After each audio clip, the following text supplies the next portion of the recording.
Hello friends, आप सभी लोगों का एक बार फिर से स्वागत है आपके अपने चैनल स्टडी विद आर्यन पर। देखिए, आज हम आप सभी लोगों के लिए लेकर के आए एनसीईआरटी हिस्ट्री क्लास 7 का अध्याय 5वां, जिसका नाम है शासक और इमारतें। इसके आज इंपॉर्टेंट क्वेश्चंस आप लोगों को सॉल्व करवाएंगे। उससे पहले दोस्तों, आप लोग फटाफट से चैनल को सब्सक्राइब कर दीजिए और शेयर कर दीजिए। आप देखते हैं इसके इंपॉर्टेंट क्वेश्चंस जो इस अध्याय में से बनते हैं। देखिए दोस्तों, सबसे पहला प्रश्न, कुतुब मीनार का निर्माण किस सन में करवाया गया था? तो दोस्तों, आपका पहला ऑप्शन 1199, 1200, 1300 और 1399। तो दोस्तों, कुतुब मीनार का जो निर्माण करवाया गया था 1199 में करवाया गया था और इसका निर्माण कार्य कुतुबुद्दीन ऐबक द्वारा करवाया गया था, जो हम इसकी व्याख्या करेंगे नेक्स्ट पेज पर, उसमें आपको बता देंगे।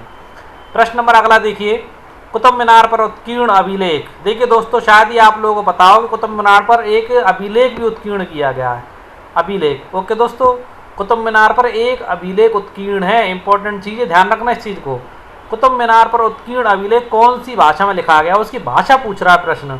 स्टूडेंटों को तो यही नहीं पता होता कि कुतुब मीनार पर कोई अभिलेख भी उत्कीर्ण है। आज तक आप लोगों को नहीं पता होगा, पर आप ध्यान कर लीजिए, कुतुब मीनार पर एक अभिलेख उत्कीर्ण है, उसकी भाषा प्रश्न पूछ रहा है। ऑप्शन देखते हैं, फारसी, दूसरा ऑप्शन अरबी, तीसरा पश्तून, चौथा उर्दू। तो दोस्तों, आपका जो सही आंसर है वह अरबी। जो आपका कुतुब मीनार पे जो अभिलेख उत्कीर्ण है उसकी भाषा अरबी है। देखिए, उपयुक्त कथनों में से कौन सा असत्य है? तो दोस्तों, यहाँ आपका जो अभिलेख आपको हमने बता चुके हैं कि अरबी भाषा है। ऑप्शन यहाँ पर इसके सही नहीं दिए गए। ओके दोस्तों, आगे चलते हैं अपने अगले प्रश्न की ओर। अगला प्रश्न देखिए दोस्तों, उससे पहले प्रश्न की व्याख्या कर देते हैं। कुतुब मीनार 5 मंजिला इमारत है। इस इमारत की पहली मंजिल का निर्माण कुतुबुद्दीन ऐबक द्वारा करवाया गया था तथा शेष मंजिल का निर्माण इल्तुतमिश द्वारा करवाया गया था। इल्तुतमिश जो थे कुतुबुद्दीन ऐबक के बाद शासक बने थे। ओके दोस्तों, निर्माण कार्य अधूरा छोड़ते हुए कुतुबुद्दीन ऐबक, जो कि पोलो खेल रहे थे उस टाइम पे, पोलो खेलते टाइम पर घोड़े से गिर जाने के कारण इनकी मृत्यु हो गई थी कुतुबुद्दीन ऐबक की। उसके बाद शासक इल्तुतमिश बना, तो इल्तुतमिश ने उसके बाद कुतुब मीनार का निर्माण करवाया था। आगे देखिए, कई वर्षों में ये इमारत आंधी, तूफान और भूकंप की वजह से क्षतिग्रस्त हो गई।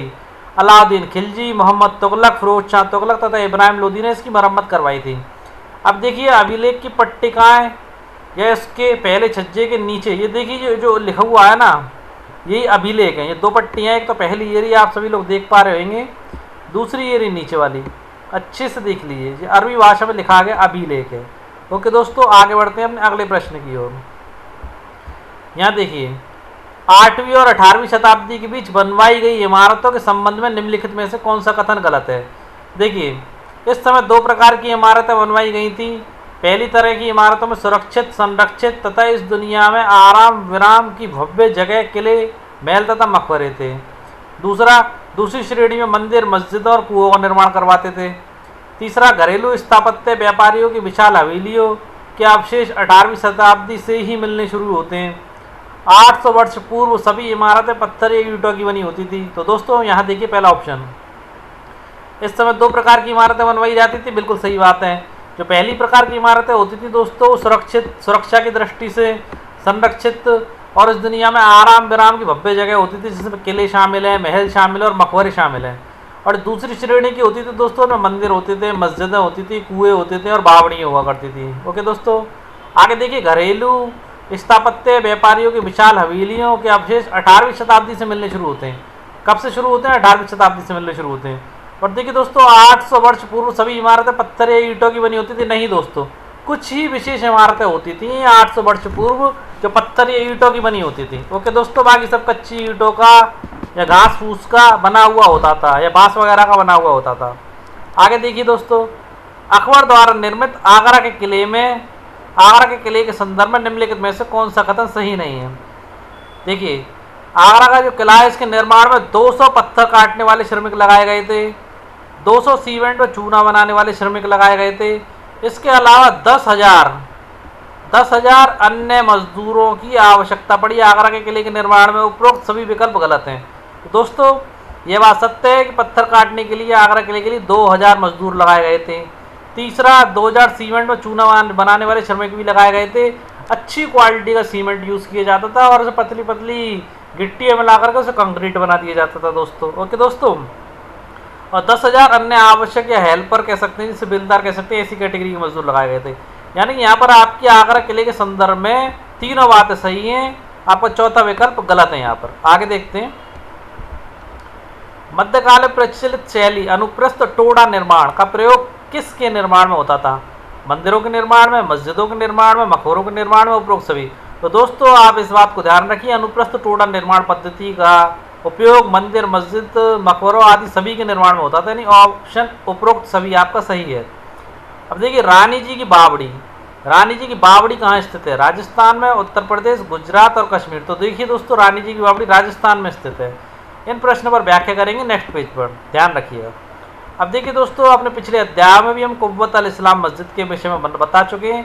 अब एक प्रश्न यहाँ पर भी आ जाता है इस मस्जिद से संबंधित। तो देखिए कुव्वत अल इस्लाम मस्जिद का निर्माण किस शासक ने करवाया था?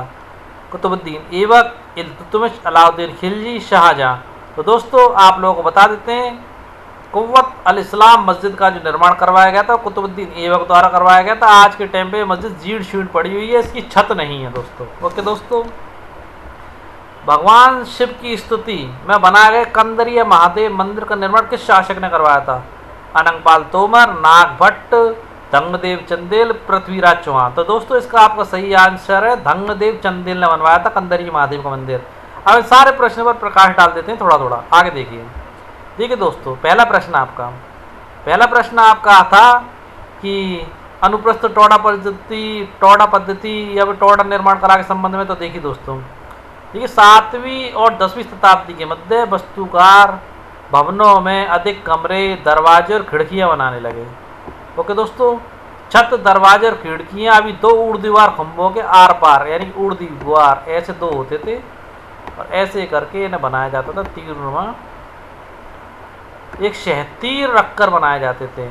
2 ऊर्ध्वाधर खंभों के आर पार ही तो हुए, आर पार हम इसके देख सकते थे दोनों तरफ, एक क्षैतिज रखकर बनाए जाते थे। 8वीं से 13वीं शताब्दी के बीच मंदिरों, मस्जिदों, मकबरों और सीढ़ीदार कुओं से जुड़े भवनों के निर्माण में इस शैली का प्रयोग हुआ है, अनुप्रस्थ टोड़ा पद्धति का। ओके दोस्तों, अब देखिए रानी जी की बावड़ी का जो अगला प्रश्न था उसके विषय में देखिए।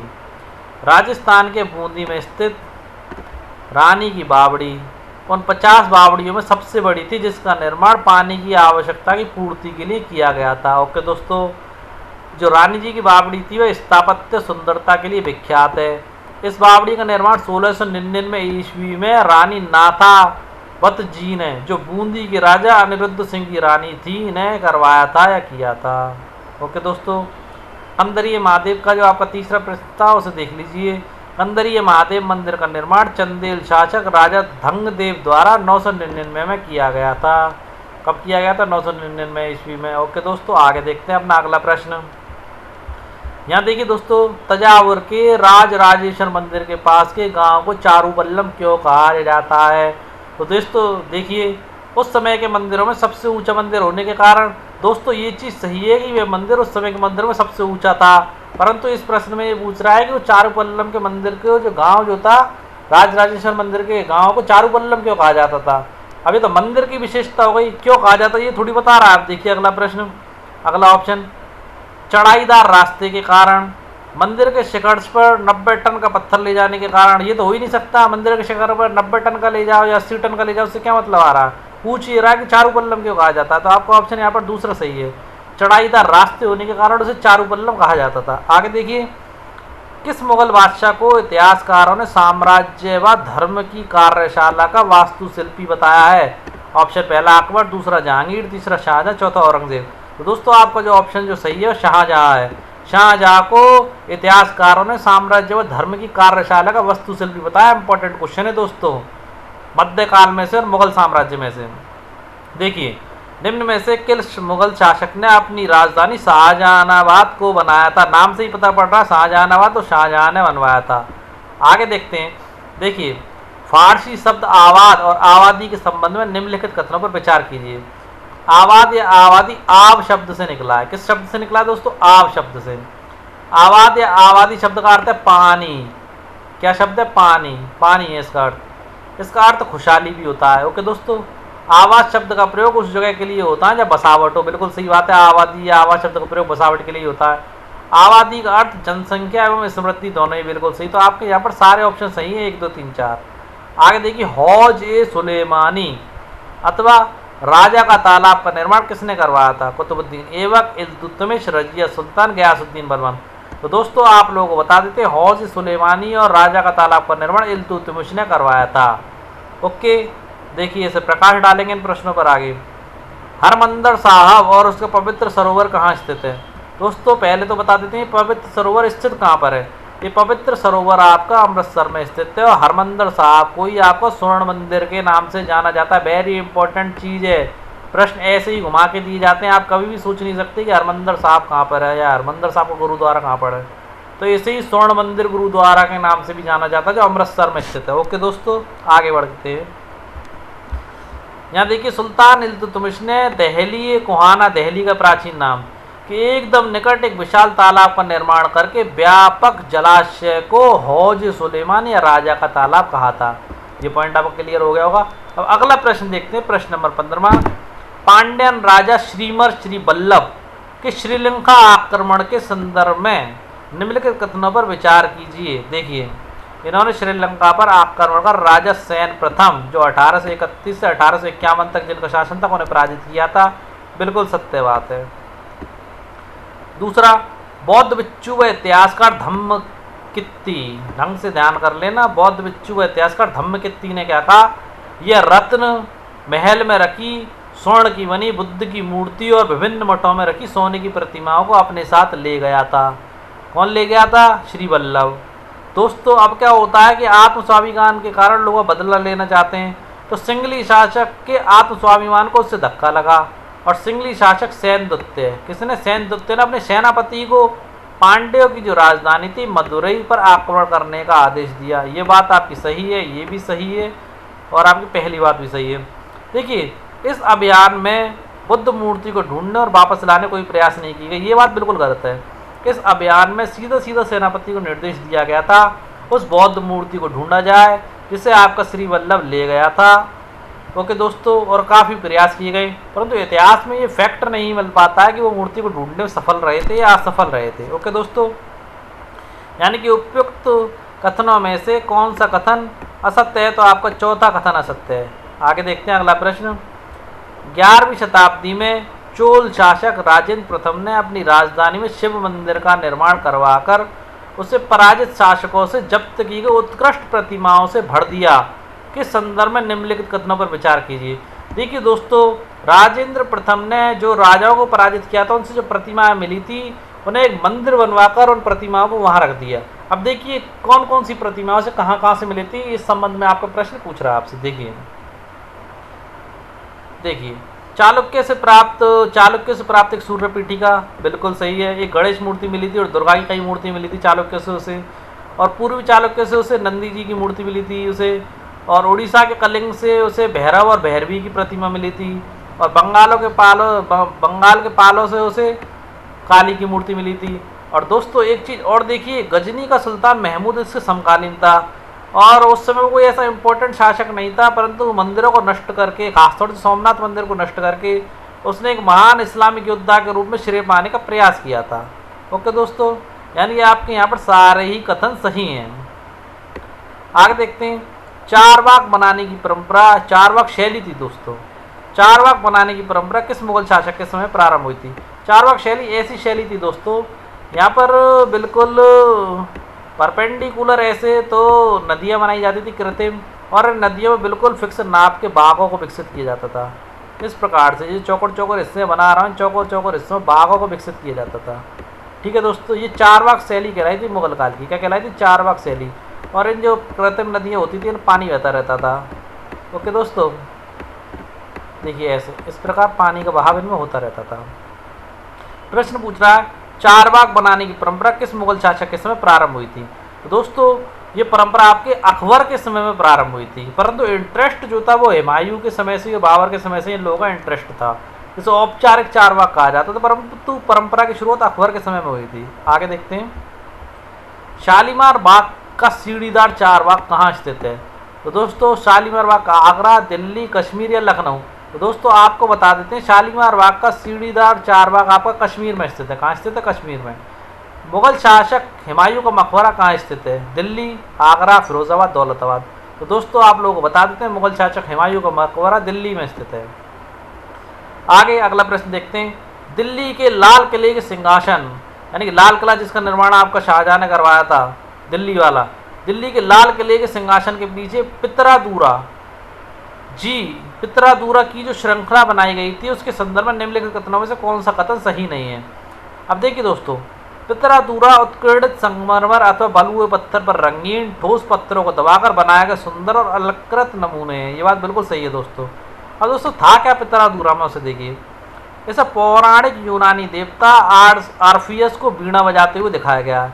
किस देवता को बीड़ा बजाते हुए दिखाया? आर्फियस को।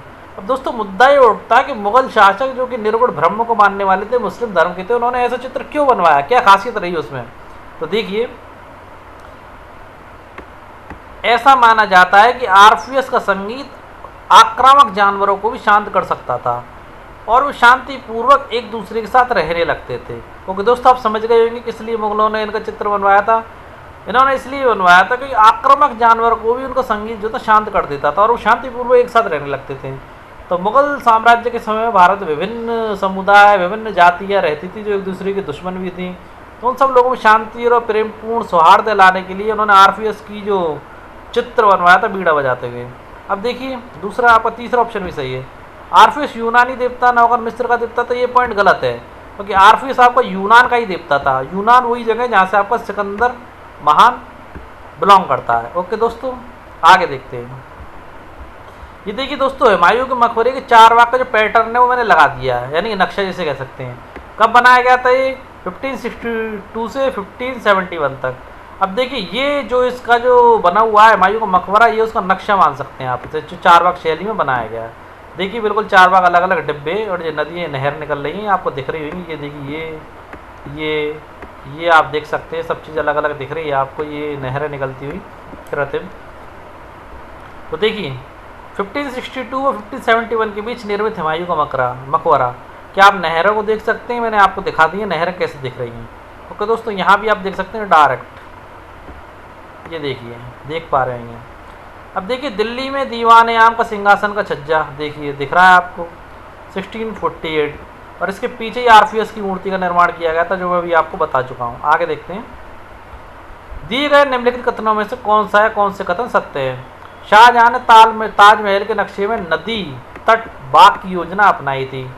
नदी तट बाग के अंतर्गत निर्माण कार्य नदी तटों के पास बाग के बिल्कुल किनारे पर होता था। दोस्तों आपके बिल्कुल दोनों ही कथन सही हैं, पहला और दूसरा। लाल महल बारी में चारबाग को तटीय बाग के रूप में अपनाया गया है। तटीय बाग किस राज्य में स्थित है? राजस्थान, उत्तर प्रदेश, महाराष्ट्र, तमिलनाडु। तो दोस्तों आप लोगों को बता देते हैं, जो लाल महल बारी जो आपका स्थित है पुणे महाराष्ट्र में स्थित है। कहाँ स्थित है? पुणे महाराष्ट्र में स्थित है। ओके दोस्तों, आगे देखते हैं। देखिए शासन के आरंभिक वर्षों में शाहजहां की राजधानी आगरा थी। इस शहर में विशिष्ट वर्गों ने अपने घरों का निर्माण यमुना नदी के तटों पर करवाया था। इसका निर्माण चारबाग की रचना के ही समान औपचारिक बागों के बीच में हुआ था। चारबाग योजना के अंतर्गत एक जगह अन्य तरह के बाग भी थे जिन्हें इतिहासकार नदी तट बाग कहते थे। को क्या कहते थे? नदी तट बाग कहते थे। इस तरह के बाग में निवास स्थान चारबाग के बीच में स्थित ना होकर नदी तटों के पास बाग के बिल्कुल किनारे पर होता था। ओके दोस्तों, चार बागों के विषय में एक बात और बता देते हैं। ये बाग दीवारों से घिरे होते थे। ये कृत्रिम नहरों द्वारा चार भागों में विभाजित आयताकार अहाते में स्थित थे। चार समान हिस्से में बटे होने के कारण चार बाग कहलाते थे। ओके दोस्तों, आगे देखिए अपना अगला प्रश्न। 19वां प्रश्न आपका, मुगल शासक हुमायूं के मकबरे के संदर्भ में निम्नलिखित कथनों में से कौन सा कथन सही है? तो देखिए दोस्तों, इसकी प्रेरणा अकबर के वास्तुशिल्पियों ने उसके मध्य एशियाई पूर्वज तैमूर के मकबरे से ली। बिल्कुल सही बात है, तैमूर लंग इनका पूर्वज था मुगलों का, तो अकबर के वास्तुशिल्पियों ने उसी से इसकी प्रेरणा ली थी। पहला पॉइंट आपको बिल्कुल सही है। दूसरा, हुमायूं के मकबरे में केंद्रीय गुंबद तथा ऊंचा मेहराबदार प्रवेश द्वार मुगल वास्तुकला के लिए महत्वपूर्ण रूप बन गए थे। बिल्कुल सही। ये विशाल औपचारिक चारबाग में मध्य स्थित ये विशाल औपचारिक चारबाग के मध्य में स्थित है। कहाँ स्थित है? कि मध्य में स्थित है। इसका निर्माण 9 संवर्गों अथवा हस्त विहिस्त की परंपरा से हुआ था, जिसमें एक केंद्रीय कक्ष 8 कमरों से घिरा होता था। तो दोस्तों यहाँ पर 9 संवर्ग न होकर के 8 संवर्ग थे। 8 संवर्ग यानी कि केंद्रीय कक्ष 8 कमरों से घिरा रहता था, यानी कि आपका ये वाला पॉइंट गलत है। इस वाले पॉइंट में खाली यही गलत है, 9 संवर्ग। अगला देखिए, इसका निर्माण लाल बलुए पत्थर से हुआ था, इसके किनारे सफ़ेद संगमरमर से बने थे। ओके दोस्तों, ये पॉइंट आपका सही है, एक पॉइंट आपका गलत है। आगे देखते हैं अगला प्रश्न अपना। यहाँ देखिए, शाहजहाँ के शासनकाल में चिहिल सुतन और 40 खंभों का सभा भवन किसे कहा जाता था? तो देखिए दोस्तों, शाहजहाँ ने जब लाल किले का निर्माण करवाया था तो वहाँ पर उसने दीवान आम और दीवान खास भी बनवाया था, जो था वो 40 खंभों का सभा भवन कहलाता था। दीवान आम और दीवान खास, ऐसे ही चिहिल सुतन के नाम से भी जाना जाता था, यानी कि आपका ऑप्शन यहाँ पर दीवान आम और दीवान खास है। देखिए, आगरा के ताजमहल का निर्माण कार्य कब पूरा हुआ था? महत्वपूर्ण प्रश्न, अच्छे से जान लीजिए। इसका आंसर डायरेक्ट बता देता हूँ आपको, 1643। निर्माण कार्य कब पूरा हुआ था? 1643। रट लेना दोस्तों इस प्रश्न को, आने की पूरी संभावना। मुगलों के द्वारा वास्तुकला के क्षेत्र में छत निर्माण के लिए बंगला गुंबद तकनीक का प्रयोग किया गया। यह किस क्षेत्र की स्थानीय शैली थी? पंजाब की, बिहार की, बंगाल की या राजस्थान की? तो ये शैली जो थी दोस्तों बंगाल की थी। अब देखिए, गोविंद देव जी का मंदिर कहाँ स्थित है? मथुरा में, जयपुर में, वृंदावन में या आगरा में? दोस्तों गोविंद देव जी का जो मंदिर आपका है वह वृंदावन में स्थित है। कहाँ स्थित है दोस्तों? वृंदावन में स्थित है। एक इम्पोर्टेंट चीज़ बता देते हैं दोस्तों, इस मंदिर का निर्माण 1590 में हुआ था। कब हुआ था? 1590 में। एक इम्पोर्टेंट चीज़ इस मंदिर के बारे में कि ये जो मंदिर है ना, इसकी जो छत है, यहाँ देखिए मैंने दिखाया भी यहाँ पर, यहाँ देखिए जो दिख रही है ना छत पे जो कलाकारी हो रही है, ये उत्तरी पूर्वी ईरानी कला है। कौन सी कला है? उत्तरी पूर्वी ईरानी कला, यानी खुरासान से आई है ये। और फतेहपुर सीकरी में भी इसी कला का प्रयोग किया गया है। इसे उत्तरी पूर्वी ईरानी कला के नाम से जाना जाता है, खुरासान कला के नाम से जाना जाता है। और देखिए दोस्तों, बंगाल में शासकों ने छप्पर की झोपड़ियों के समान दिखने वाली छत का निर्माण करवाया था, जो मुगलों को काफ़ी पसंद आई। ये बंगला गुंबद के नाम से जाना जाता है। ओके दोस्तों, सारी इंपॉर्टेंट चीज़ मैंने जितनी भी थी आपको इस चैप्टर से संबंध बता दी हैं, और जितने भी इंपॉर्टेंट प्रश्न बनते हैं वो बता दिए हैं। अब इसका अन्यंत्र वाला भाग आप लोगों के लिए लेकर के आता हूँ। यहाँ पर गोथिक शैली प्रसिद्ध है। गोथिक शैली, देखिए गोथिक शैली। अब ये शैली होती क्या है? यहाँ से प्रश्न आते हैं आपके अंतर्राष्ट्रीय लेवल पर। देखिए, 12वीं शताब्दी में फ्रांस में आरंभिक भवनों की तुलना में अधिक ऊंचे, यानी कि ऊंचाई तो ज़्यादा हुआ करती थी मगर उनके अंदर जो भार होता था, वजन होता था, वो कम होता था। अधिक ऊंचे और हल्के चर्चों के निर्माण के प्रयास शुरू हुए। वास्तुकला की यह शैली गोथिक कला के नाम से जानी जाती है। किस कला के नाम से जाती है? गोथिक कला के नाम से। जो स्टूडेंट ड्राइंग से MA करते हैं, नीट करते हैं, उसमें गोथिक कला का एक पूरा अलग से अध्याय आता है दोस्तों। क्या आता है? गोथिक कला का पूरा अलग से अध्याय आता है, ड्राइंग यानी कि चित्रकला में। ओके दोस्तों, इस शैली की विशिष्टताएं क्या है? नुकीले ऊंचे मेहराब, रंगीन कांच का प्रयोग। इसमें प्राय बाइबल से लिए गए दृश्यों का चित्रण होता है। किसका चित्रण होता है गोथिक कला में? बाइबल से लिए गए दृश्यों का चित्रण होता है। और उड़ते हुए पुश्ते, दूर से ही दिखने वाली ऊंची मीनारें और घंटी वाले बुर्ज बाद में चर्च से जुड़े। ओके दोस्तों, आप तक हमने आपको जो आपका है NCERT हिस्ट्री क्लास 7th का अध्याय नंबर 5 में कंप्लीट करा दिया है। अब मात्र आपके क्लास 7th में 5 अध्याय बचे हैं। ओके दोस्तों, जिनकी वीडियोस भी आप लोगों को जल्द मिल जाएंगी। वो यहाँ पर नेट न चलने के कारण हमारी वीडियो थोड़ा लेट हुआ है। आगे से आपको वीडियोस रेगुलर टाइम पर मिल जाएंगी। और दोस्तों, ज़्यादा से ज़्यादा लोगों को जोड़ें, जिससे लोग अपने कंटेंट को, हिंदी माध्यम के स्टूडेंट अपने कंटेंट को अच्छे तरीके से तैयार कर सकें, अध्ययन कर सकें और अपना सिलेक्शन UPSC, IAS, PCS में ला सकें। ओके दोस्तों, जय हिंद दोस्तों। कल फिर मिलते हैं अपनी नई वीडियो के साथ।